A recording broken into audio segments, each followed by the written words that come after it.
100-ավոր տարիներ առաջ հայոց աշխարհը ղեկավարում էր իմաստուն եւ խիզախ մի արքա։ Ամեն ինչ ներդաշնակ էր, թագավորությունը հզորանում էր։ Բայց մի օր ամեն ինչ հանկարծակի խավարեց, ծառերը չորացան, գետերը ցամաքեցին, երկրում ահ ու սարսափ էր։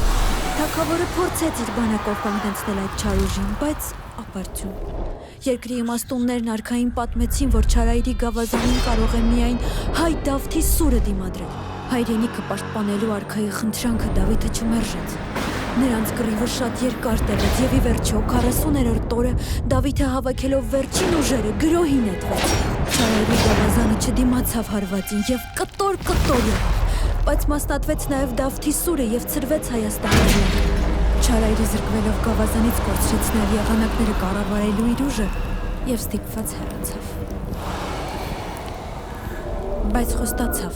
դեռ կվերադառնա։